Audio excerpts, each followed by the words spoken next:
একজন কাফেরের নাম ছিল ওলীদ। এ ওলীদ মূর্তি পূজক, মূর্তি বানায়, মূর্তির সামনে মাথা নত করে। হঠাৎ সে শুনতে পায় মূর্তির ভিতর থেকে আওয়াজ আসছে। এই আওয়াজটা মূর্তি পূজারীদের পক্ষে এবং মুসলমানের বিপক্ষে তথা নবীর বিরুদ্ধে। নাউজুবিল্লাহ। উদাহরণস্বরূপ এমনভাবে বলতেছে যে ওলীদ, তুমি মূর্তি পূজা করো, তুমি রাইট,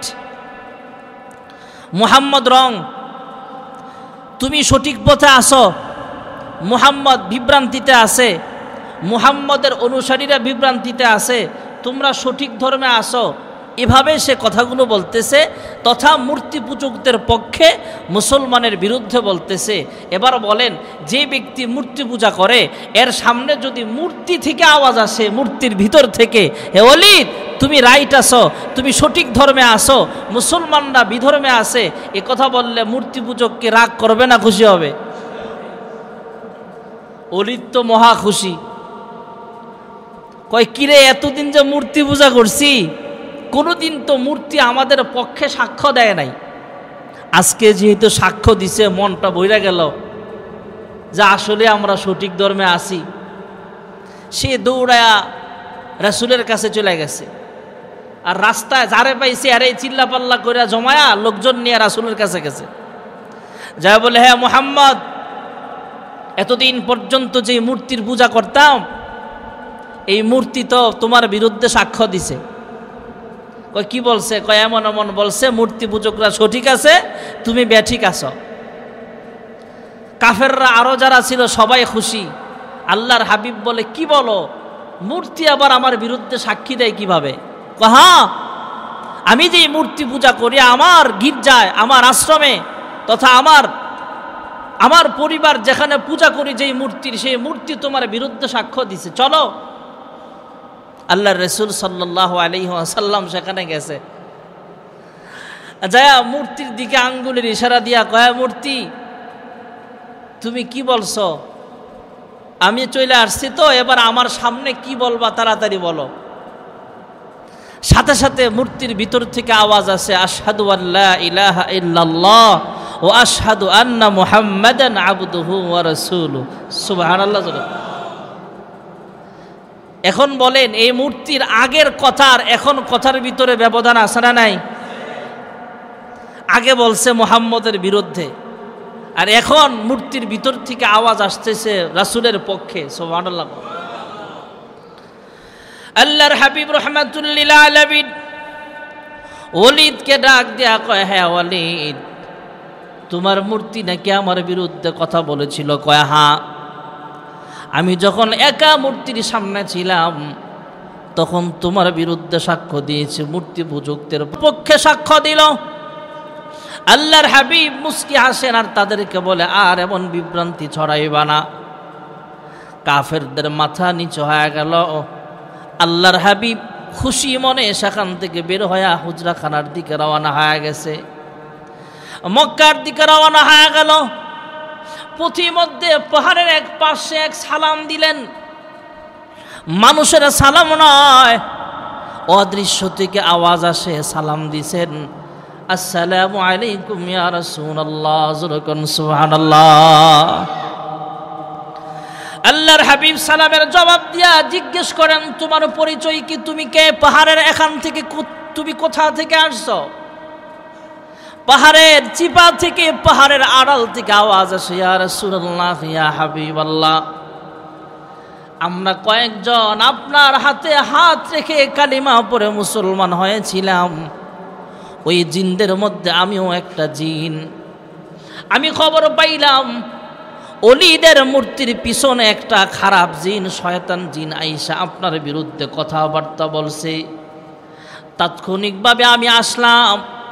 আপনি যখন সামনে চলে আসছেন তখন আমি মূর্তির পিছনে একটা জিন ছিল, খারাপ জিন, ওই জিনটাকে হত্যা করে এবার আমি দাঁড়া কালেমা শাহাদাত পড়ে আপনার পক্ষে সাক্ষ্য দিয়েছি। যুরকুন সুবহানাল্লাহ।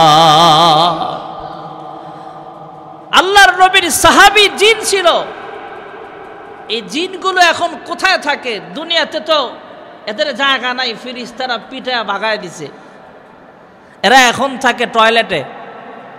এই জন্য আমরা টয়লেটে ঢুকার সময় দোয়া আছে না নাই? আল্লাহুম্মা ইন্নী আউযু বিকা মিনাল খুবুসি ওয়াল খাবাইস। পুরুষ মহিলা দু জাতের জিন টয়লেটে থাকে। এই জন্য দেখবেন খালি বাসা যখন আমরা বসে থাকি, অনেক সময় দেখবেন হঠাৎ বাথরুমের দরজাটা এমনি আওয়াজ হইতেছে, কে জানি খুইলা দিছে, কে জানি লাগায়া দিছে। হঠাৎ বাসায় একা আছে, হঠাৎ দেখা যায় কে যেন আওয়াজ করতেছে, মনে হয় মানুষ হাইটে যাইতেছে। এগুলো জিন, জিন সত্য। আর বর্তমানে জিনের আক্রমণ অনেক বেশি হচ্ছে। বিশেষ করে জিন শয়তানগুলো মাদ্রাসা ভিত্তিক এরা আক্রমণ করতেছে, মহিলা মাদ্রাসা, পুরুষ মাদ্রাসা, ছাত্রদের উপর, ছাত্রীদের উপর, যাতে ওরা লেখাপড়া করতে না পারে। এটা শয়তানি। এজন্যে আমরা জিন, যাতে বদ জিন, শয়তান জিন আমাদের ঘরে না আসতে পারে, সতর্ক থাকা চাই। আমাদের ঘরে জিন আসার ভিতরে কারণ আছে। আমরা ফিরিস্তা সরাইয়া দিছি। ফেরেশতা না থাকার কারণে আমাদের 24 ঘন্টা বডিগার্ড পাহারা দেওয়ার জন্য আল্লাহ তাআলা ফিরিস্তা রাখছে। সুবহানাল্লাহ। আর কিছু কিছু আমাদের বদ আমলের কারণে আমাদের ঘরে ফিরিস্তা আসতে চায় না। অনেকগুলো কারণ। এর ভিতরে একটা কারণ, আমরা আমাদের বাচ্চাগুলোকে, আমাদের সন্তানগুলোকে পুতুল কিনা দেই, ছোট বড় পুতুল। আমাদের বাসায় বাসায় ঘরে ঘরে আসে না নাই? আপনি অনলাইনে সার্চ করে দেখবেন, অনেক বাচ্চা পুতুল দেখা ভয় পায়। পুতুলের ভিতরে শয়তান লুকায়িত থাকে, জিন লুকায়িত থাকে। অনেক সময় হঠাৎ সন্তান পুতুল নিয়ে খেলতেছে, এই সোজা মাথাওয়ালা পুতুলটা গার বেঁকা করে বাম দিকে তাকাইছে, ডান দিকে তাকাইছে, বাচ্চা ভয় পায়, চিল্লায় ওঠে। পুতুলের ভিতরে জিন, অনেক সময় জিন শয়তানগুলো আমাদের বাচ্চাগুলোকে ভয় দেখায়। আর পুতুল মানে তো মূর্তি, মানুষের মূর্তি বানায় আমরা ঘরে রাখতেছি। এই মূর্তির কারণে ফিরিস্তা আমাদের ঘরে আসতে চায় না। আরেকটা হলো কুকুর। বিড়াল যদি ঘরে থাকে অসুবিধা নাই, কুকুর থাকলে আপনার রহমতের ফিরিস্তা আসবে না। বর্তমান বিজ্ঞান ক্ষতি হবে এমন কোনো জীবাণু নাই, উল্টা বিষাক্ত জীবাণু ধ্বংস করার মতো ক্ষমতা আল্লাহ তাআলা বিড়ালের শরীরের পশমে দিয়ে দিছে। সুবহানাল্লাহ। বিড়াল রাখেন, অসুবিধা নাই। কুকুর রাখা যাবে না, কুকুর রাখলে রহমতের ফিরিস্তা আসে না। হ্যাঁ, আপনার পাহারা দেওয়ার জন্য গেটের বাইরে থাকতে পারে, দূরে থাকবেন, মানুষের কাছে না। আরেকটা হলো ছবি। আমরা অনেক সময় নিজের বাবার ছবি ঘরে রাইখা দিই ঝুলায়া। এরপরে যারা যে দল করে, নেতা নেত্রীর ছবি আমাদের অফিসে, আমাদের রাজনৈতিক অফিসগুলোতে নেতা নেত্রীর ছবি আসে না নাই? স্কুল কলেজ আলিয়া মাদ্রাসায় আসে না নাই? এখনো ছবি থেকে নিরাপদ আছে কওমি মাদ্রাসাগুলো, আলহামদুলিল্লাহ। কিন্তু এরপরও কিন্তু অনেক কুচক্রমহল চক্রান্ত করতেছে মাদ্রাসায়ও যাতে ঢুকান যায়, ওটা পারবে না ইনশাআল্লাহ। ছবি মুক্ত রাখা। আপনি নেতাকে ভালোবাসেন, তাই আপনার নেতার ছবি অফিসে রাখতে হবে, এটা জরুরি না। রাখলে রহমতের ফিরিস্তা আসবে না। আপনার ঘরে আপনার বাবার ছবি, মায়ের ছবি রাখতে হবে, এটা জরুরি না। রাখলে রহমতের ফিরিস্তা আসবে না। রহমতের ফিরিস্তা আপনার ঘরে না আসলে তখন ওই শয়তান জিনগুলো আমাদের ঘরে আসে। অনেক সময় পুরুষের উপর আক্রমণ করে, বেশিরভাগ মহিলাদের উপর আক্রমণ করে, বাচ্চাদের উপর আক্রমণ করে। অনেক সময় আমাদের ছেলে মেয়ে, ছোট বাচ্চারা অসুস্থ হয়ে যায়। এগুলা অনেক সময় বদ জিনের কারণেও হতে পারে। এজন্যে ঘরগুলো আমরা ফিরিস্তা রাখবো। যেই ঘরে কোরআন তেলাওয়াত হবে, ছবি মুক্ত থাকবে, মূর্তি মুক্ত থাকবে, ওই ঘরে রহমতের ফিরিস্তা থাকবে। সুবহানাল্লাহ বলে। রহমতের ফিরিস্তা না আসার আরেকটা কারণ হলো আত্মীয়তা ছিন্ন করা। রাসূলুল্লাহ সাল্লাল্লাহু আলাইহি ওয়াসাল্লাম হাদিস শরীফে বলেন, যারা আত্মীয়তা ছিন্ন করবে সেই ঘরে রহমতের ফিরিস্তা আসবে না। আমাদের সমাজে আমরা মনে করতেছি স্বামী স্ত্রী যদি আলাদা হয়ে যায়, বিচ্ছেদ হয়ে যায়, তালাক হয়ে যায়, এটা মনে হয় আত্মীয়তা ছিন্ন। শুধু এটা আত্মীয়তা ছিন্ন আমরা মনে করতেছি। আত্মীয়তা ছিন্ন আরো বহুত আছে। আপনার ফুফু, আপনার খালা, তাদেরকে আপনি খোঁজ খবর রাখেন না, তাদের বাড়িতেও যান না, আপনার বাড়িতেও তাদেরকে দাওয়াত দেন না, খোঁজ খবর রাখেন না, রিলেশন খারাপ, আত্মীয়তা ছিন্ন করলেন। দাদা দাদি নানা নানির সাথে সম্পর্ক নাই, আত্মীয়তা ছিন্ন করলেন। অনেকে তো পিতা মাতার সাথেও সম্পর্ক নাই, বছরের পর বছর ঢাকা শহরের গুলশান, বনানী, উত্তরায় দামি দামি ফ্ল্যাটে থাকে, মাগার পিতা মাতার খবর নেয় না। এমন কপাল পোড়া সন্তান আমাদের ঢাকা শহর আছে না নাই? আত্মীয়তা ছিন্ন করলেন, আপনার ঘরে রহমতের ফিরিস্তা আসবে না। আমরা মনে করতেছি স্বামী স্ত্রী তালাক হইলেই মনে হয় আত্মীয়তা ছিন্ন হয়ে গেছে। আপনি যে পিতা মাতার হক আদায় করলেন না, এটা আত্মীয়তা ছিন্ন করলেন, রহমতের ফিরিস্তা আসবে না। তখন এই শয়তান জিনগুলো আমাদের ঘরে আইসা বাসা বাঁধে। ঢাকা শহরে অনেক বিল্ডিং আপনি পাবেন খালি পড়ে আছে, কোনো ফ্ল্যাটে লোকজন থাকে না জিনের ভয়ে। এমন কিছু বিল্ডিং আমাদের ঢাকা শহরে আছে না নাই? শনি একরা রায়েরবাগ তালাশ করলো 2-1টা বিল্ডিং এমন পাবেন, যে বিল্ডিংয়ে কোনো ভাড়াটিয়া থাকে না, মালিকও থাকতে চায় না। ওই বাসায় জিনের আক্রমণ, জিন বাসা বাঁধছে। ওগুলো আবার ভালো কবিরাজ দিয়ে চিকিৎসা করলে ঠিক হয়, অনেক টাকাও ব্যয় করতে হয়, পরিশ্রমও আছে এটাতে। তাহলে জিনেরা আমাদের ঘরে বসবাস করে কখন? যখন রহমতের ফিরিস্তা আসে না। কয়েকটা কারণ বললাম, আরো অনেক কারণ থাকতে পারে। যে ঘরে কোরআন তেলাওয়াত হয় না, সে ঘরে রহমতের ফিরিস্তা আসে না। আর যে ঘরে নিয়মিত কোরআন তেলাওয়াত হবে, সে ঘরে খারাপ জিন আসতে পারে না। সুবহানাল্লাহ। আল্লাহর হাবিব রাহমাতুল্লিল আলামিনের কাছে আল্লাহ তাআলা সূরা জিন নাজিল করে জিন সম্পর্কে অনেক কিছু জানাইছেন। সাহাবাই কেরামরাও তাবিঈনদের জানাইছেন, আমরাও জানছি। এই জিনেরা এখন টয়লেটে বসবাস করে, এই জন্য আমরা যখন টয়লেটে ঢুকবো দোয়া আছে না নাই? টয়লেটে ঢুকার আদব আছে, বাম পাও দিয়া ঢুকা, ঢিলা কুলুপ ব্যবহার করা। আর এখন তো ঢিলা কুলুপ বলতে আমরা বুঝি টিস্যু ব্যবহার করা। এরপরে মাথা ঢেকে রাখা, এটা ইস্তিনজার একটা আদব। আমরা অনেকে টুপি মাথায় আছে, মসজিদ থেকে বাসায় গেছে, বাথরুমে যাইব, টুপিটা খুইলা থুইয়া যায়। আরে সুন্নত জিনিসটা লয়ে আবার বাথরুমে যাই কেমনে, এটা মনে করে। আরে না, এই টুপি মাথায় দিয়া টয়লেটে যাওয়া এটা আদব আর সুন্নত। সুবহানাল্লাহ। টুপি মাথায় অবস্থায় টয়লেটে যাওয়া এটা সুন্নত। আপনি টয়লেটে ঢুকে গেছেন, টুপি নিতে মনে নাই, গামছা কাঁধে থাকলে গামছা দিয়ে ঢাইকা নেন। মহিলারা ওন্না দিয়া মাথা ঢাইকা নেন। পুরুষ মানুষ টুপিও নিতে মন নাই, গামছাও নাই। মহিলা মানুষ ওন্নাও নিতে মনে নাই, অন্য কিছু কাপড় চোপড়ও নাই মাথায় দেওয়ার মতো। অন্তত যতক্ষণ টয়লেটে আপনার জরুরি কাজগুলো পুরা করবেন, তখন অন্তত যতটুকু সম্ভব মাথায় ডান হাতটা দিয়া রাইখা হলো এই মাথা ঢেকে রাখার সুন্নতের আমলটা করেন। সুবহানাল্লাহ কন্যা। আর রাসূল তো হাদিস শরীফে বলেছেন, মান তামাসসাকা বিসুন্নতি ইনদা ফাসাদি উম্মতি ফালাহু আজরু মিআতি শাহীদিন আও কামা ক্বালা আলাইহিস সালাতু ওয়াস সালাম। যেই জামানায় মানুষ সুন্নতের আমল থেকে বিমুখ হতে হতে এমন হয়ে যাবে মানুষ সুন্নত কি জিনিস বুঝবে না, এই ফিতনার জামানায় যারা একটা সুন্নতের আলোচনা করবে, একটা সুন্নতের আমল করবে, একটা সুন্নত জিন্দা করবে, আল্লাহ তার আমল নামায় 100 শহীদের সওয়াব, 100 শহীদের সওয়াব তার আমল নামায় লিখে দিবে। এই জন্য টয়লেটে যাওয়ার সময় আদব, আমল, সুন্নত আছে না নাই? বাম পাও দিয়া ঢুকা, মাথা ঢাইকা রাখা, ঢিলা কুলুপ ব্যবহার করা, এগুলো আমল সুন্নত। বের হওয়ার সময় ডান পাও দিয়ে বের হওয়া, পানি ব্যবহার করা, এই সুন্নত তরিকায় আমরা টয়লেট করব। আলহামদুলিল্লাহ বলেন। জিন আমাদের জিনের আমল আছে। 4 কুল পড়েন 3 বার করে দৈনিক, সকাল বিকাল।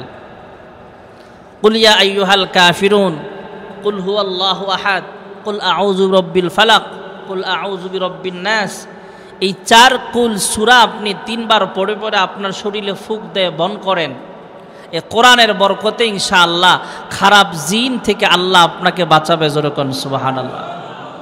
আরও আছে আয়াতুল কুরসি 7 বার পড়েন, 3 বার পড়ে শরীরে ফুঁক দেন, আমল।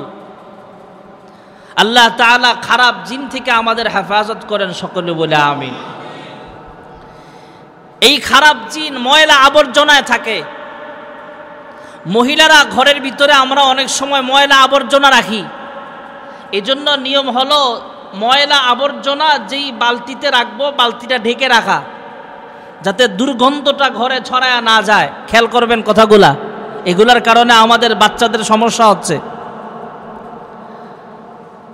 বাচ্চা পেশাব পায়খানা করে দিছে, আমরা অনেক সময় সারা দিনে 1 বার বা 2 বার পেশাব পায়খানার খাতাগুলো ধুই।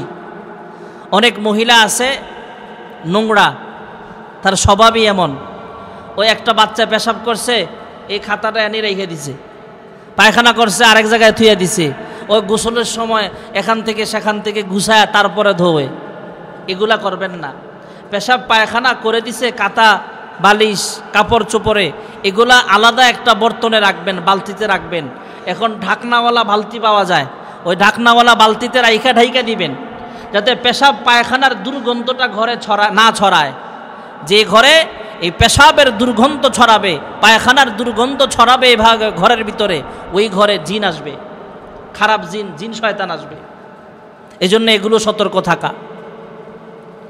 জিন অনেক সময় সাপের সৌরত ধরে, বিড়ালের সৌরত ধরে, বিভিন্ন মাখলুকাতের সৌরত ধরে আমাদের সামনে আসে। তখন আমরা কি করব?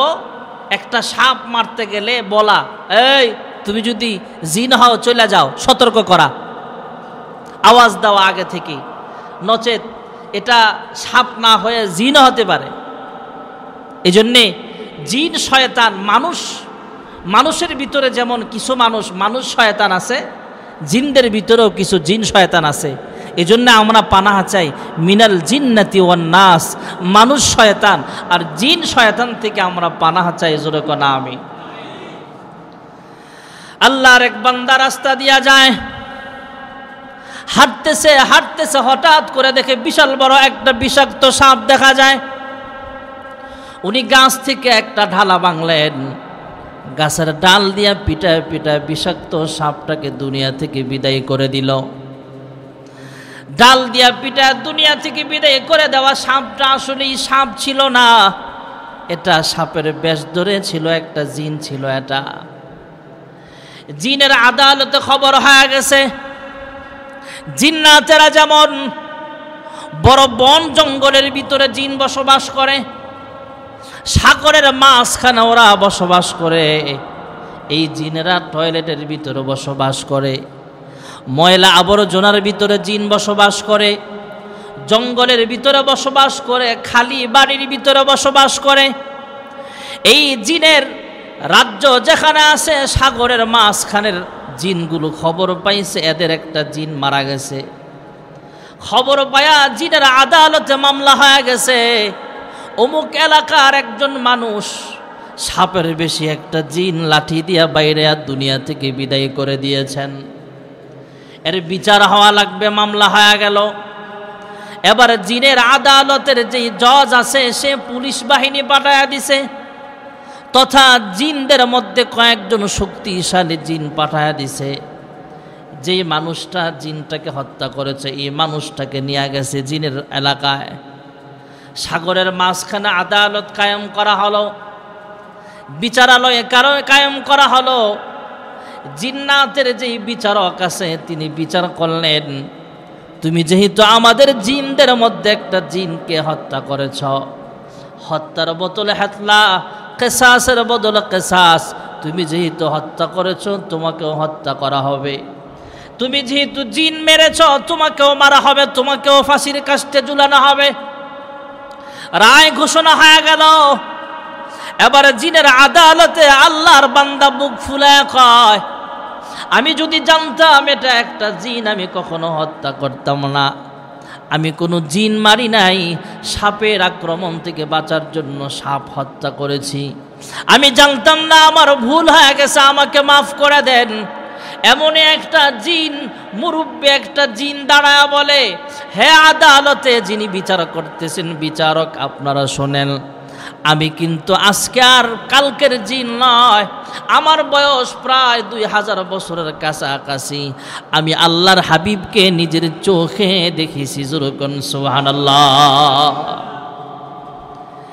জিনের আদালতে মুরব্বী একটা জিন বলে, আমি হলাম সাহাবী জিন, আল্লাহর হাবিবের কাছ থেকে জিন সম্পর্কে অনেক তথ্য শুনেছিলাম। আল্লাহর হাবিবের কাছ থেকে যা যা জিনের তথ্য শুনেছিলাম সেখান থেকে স্পষ্ট বোঝা যায়, কোনো মানুষ যদি একটা সাপকে হত্যা করে আর সেই সাপটা জিন হয়ে থাকে তাহলে মানুষের কোনো অপরাধ নয়। এই মানুষটাকে তোমরা ফাঁসির কাস্টে ঝুলাতে পারো না, এমন অবিচার আপনারা করবেন না। আদালতে ভরপুর জিনেরা এবার ডাক দেয়া কয়, হ্যাঁ জজ সাহেব, আপনি বিচার ঘুরায় দেন, কারণ এই মুরব্বী তো সাহাবী জিন, উনি তো আল্লাহর হাবিবের কাছ থেকে হাদিস শুনেছেন।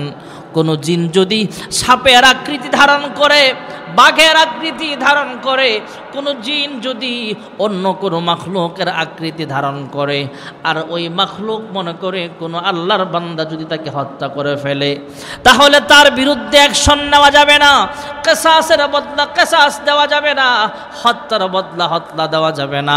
অতএব আপনি তার রায় ঘোষণা থেকে বিরত থাকেন, রায়টা ঘুরায়া দেন।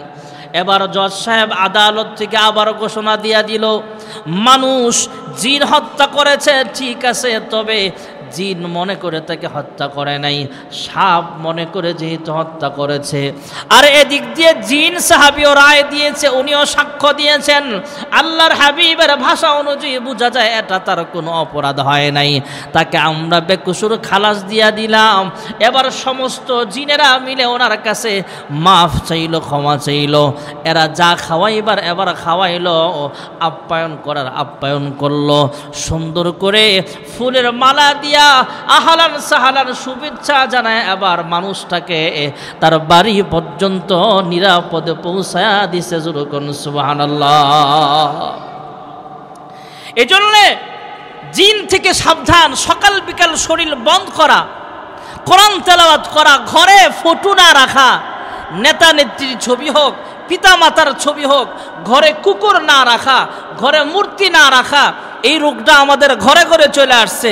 আরে অনেক হুজুরের ঘরেও তো মূর্তি আছে, বাচ্চা পুতুল নিয়ে যে খেলে, পুতুলটা তো মূর্তির মতোই। ভাইয়েরা আমার, বন্ধুরা আমার, যদিও এটা আমরা পূজা করার জন্য আনতেছি না, তারপরেও তো এটা মূর্তি। এরপরে মাটির মূর্তি আছে, প্লাস্টিকের মূর্তি আছে, এগুলো আমরা ঘরে রাখতেছি। এগুলো আমরা ঘরে রাখলে রহমতের ফিরিস্তা আসে না। ছবি থাকলে, কুকুর থাকলে রহমতের ফিরিস্তা আসে না।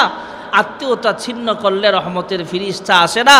আর যখন ঘরের মধ্যে রহমতের ফিরিস্তা না আসবে, তখন শয়তান জিন আমাদের ঘরে আইসা বাসা বাঁধে। এই জন্য আমরা এসব জিনের আক্রমণ থেকে বাঁচার জন্যে আমরা সূরায়ে জিন পড়ব। সূরায়ে জিন পড়লে এটা অন্য মাসআলা, অন্য ফজিলত। তবে আমরা কয়েকটা আমল আছে, একবার বললাম একটু আগে, আয়াতুল কুরসি বেশি বেশি পড়া, 4 কুল পড়া, কুল হু আল্লাহ, কুল ইয়া, তারপরে কুল আউযু বিরব্বিল ফালাক, কুল আউযু বিরব্বিন নাস। এই 4টা সূরা 3 বার করে তেলাওয়াত করে করে শরীরের চারদিকে ফু দিবেন। ফু দিয়া শরীরটাকে বন্ধ রাখবেন। বাচ্চাদেরকেও ফু দিয়া দিবেন। আয়াতুল কুরসি পরে ফু দিবেন, সূরা ফাতিহা পরে ফু দিবেন। যদি আমরা আমলগুলো করতে পারি, ইনশাআল্লাহ কোরআনের বরকতে খারাপ জিন থেকে আল্লাহ হেফাজত করবে। জোরে কোন সুবহানাল্লাহ। এই জিন্নাতকে আল্লাহ রাব্বুল আলামিন পৃথিবীর জমিনে পাঠালেন। এই জিনগুলোকে আল্লাহ পাঠালেন আল্লাহ তাআলার ইবাদত করার জন্য। কিন্তু এই জিনেরা আল্লাহর কথা মতো চলে না, নাফরমানিতে লিপ্ত হয়ে যায়। এই জিনগুলো আল্লাহর নাফরমানি করতে করতে চরম পর্যায়ের নাফরমান যখন হয়ে যায়, আল্লাহ রাব্বুল আলামিন আসমান থেকে ফেরেশতা পাঠায়া দিলেন।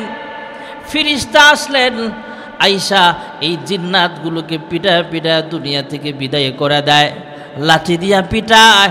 এই পিটনি খাইতে খাইতে জিনের বংশ সব শেষ করে দেয়। তবে কিছু জিন পাহাড়ের আড়ালে যখন লুকায় ছিল, ছড়ায় ছিটায় কিছু জিন বেঁচে ছিল, সেই বংশধররা এখনো আছে। এরপরে পৃথিবীর জমিন দখল করলেন ফেরেশতারা। ফেরেশতারা আল্লাহর কাছে বলে, আল্লাহ আসমানে একটা মসজিদ আছে বাইতুল মামুর। আল্লাহর হাবিব রাহমাতুল লিল আলামিন বলেন, ফাইদা হুয়া ইয়াদখুলুহু কুল্লা ইয়াউমিন ৭০,০০০ মালাক লা ইয়াউদুনা ইলাইহি আও কামা ক্বালা আন-নাবিয়্যু আলাইহিস সালাতু ওয়াস সালাম। আল্লাহর হাবিব বলেন, আসমানে একটা ঘর আছে বাইতুল মামুর, ওই মসজিদে দৈনিক ৭০,০০০ ফেরেশতা এই ঘরটাকে তওয়াফ করে। সৃষ্টি লগ্ন থেকে নিয়া প্রথম দিন ৭০,০০০ ফেরেশতা এই ঘরটাকে তওয়াফ করেছিলেন। দ্বিতীয় দিন আবার নতুন ৭০,০০০ ফেরেশতা এই ঘরটাকে তওয়াফ করেছেন। সুবহানাল্লাহ। আল্লাহর হাবিব বলেন, তৃতীয় দিন আবার ৭০,০০০ ফেরেশতা নতুন করে এই ঘরটাকে তওয়াফ করেছেন। এমন করে করে কিয়ামত পর্যন্ত প্রতিদিন নতুন নতুন ৭০,০০০ ফেরেশতা এই ঘরটাকে তওয়াফ করবে। একবার যেই ফেরেশতা তওয়াফ করেছে, কিয়ামত পর্যন্ত দ্বিতীয়বার আর কোনোদিন সিরিয়াল পাবে না। জোরে কোন সুবহানাল্লাহ। ফেরেশতারা আরজ করে, হ্যাঁ মালিক, আসমানে আমরা বাইতুল মামুর ইবাদত করতাম, জমিনেও একটা ঘরের ব্যবস্থা করিয়া দাও। আল্লাহ তাআলা ফেরেশতাদেরকে হুকুম করলেন, ফেরেশতারা যাও।